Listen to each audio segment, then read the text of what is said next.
Welcome back, everyone. Well, it's no surprise to any of us that technology is changing so rapidly that what was new yesterday is now history. And joining me today is Dr. Ken Manning, who's a professor of engineering at Suny Adirondack. Well, first, welcome. Thank you very much for the opportunity. Oh, you're quite welcome. Appreciate it. And the reason he's here is Suny Adirondack is hosting an open house / information session called STEM, meaning Science, Technology, Engineering, and Math, at the campus on April 17th. And here to discuss some of the things that are going to happen during that open house, again, is Dr. Manning from Suny Adirondack.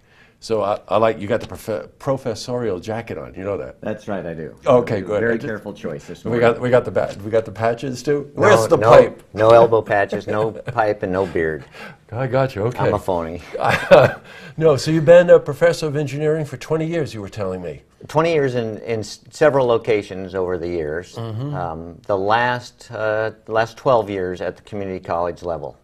So tell us, how has, from your perspective as a professor of engineering, how has it changed over the years? Do you mean how has the education of engineers changed, or how has the engineering practice itself changed? I would say engineering practice itself, but also from your perspective in the classroom. The engineering practice itself is much more international now, and of course much more computer-based. When I started as an engineer for General Electric almost 30 years ago, we did not have PCs on our desks. There wasn't even a PC in the office until later in the couple of years I was there, and we shared that PC. But now everybody's got PCs, workstations everywhere, and a lot of the engineering nowadays is done internationally with completely other parts of the engineering design team living in other countries. The recent Boeing jet aircraft was designed half in India and half in America. It's so confounding. You know, we joke about it here sometimes. We'll go to a basketball game and all the kids are on smartphones. Yep. Well, the game is going on, you know. I mean, it is really changing rapidly. So one's assuming that incoming freshmen would have an eye on either science, technology, engineering, or math. So what could they expect in these sessions? In the information session we have coming up next week, it's basically an open house for any prospective students and or family to come talk to professors in those 4 disciplines, the STEM disciplines, and there'll be probably a short presentations from each, and then a question and answer period for general questions, and then they'll break and leave with those professors to go on tours throughout campus where much more specific and pointed questions could be asked at those times. Right, in the actual environments, in the labs and in the classrooms. Right.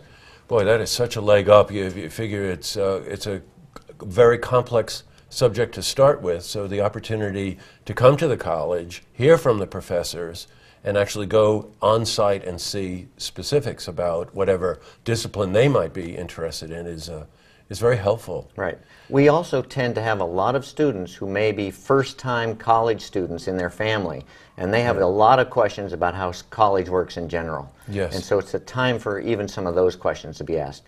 Financial aid, registration, even the athletic clubs will have some representation there at this open house to answer all the questions. Right, and if any of you have not been to the Suny Adirondack campus in Queensbury, it's really conducive to learning.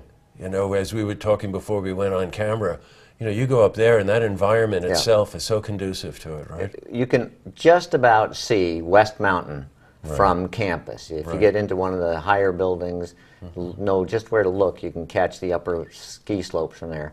That's a great thing to see from any college campus. Right, I think it's such a wonderful resource for us to have in the community.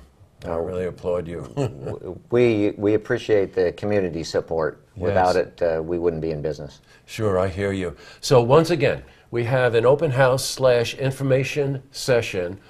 It's next Thursday, correct? Next Thursday, 6 to 7:30 in the Miller Auditorium in Dear Love Hall. If you forget that, all they have to do is ask. There'll be signs and there'll be people out to help get to Miller Auditorium without any trouble. And I think you were saying also to accommodate the the number of people that would attend. You're asking people to RSVP? We'd appreciate they did, Yes. but please don't stay home if you forgot to do it or couldn't do it. We still want you there. We just want to have an idea of how many people we're going to need to handle. We don't want to be surprised either way. Okay, so Fair it's 6:30, 6 to 7:30. 6 to 7:30. Okay, you got to be on time. And really, good luck with it next week. And I look forward to cycling back with you to see how it went. Oh, I hope it goes real well. Yeah. It's a good chance for us, and it's a good chance for the people to get their questions asked. Oh, it's so helpful. It is. To see this interview again, you can head to our website, looktvonline.com.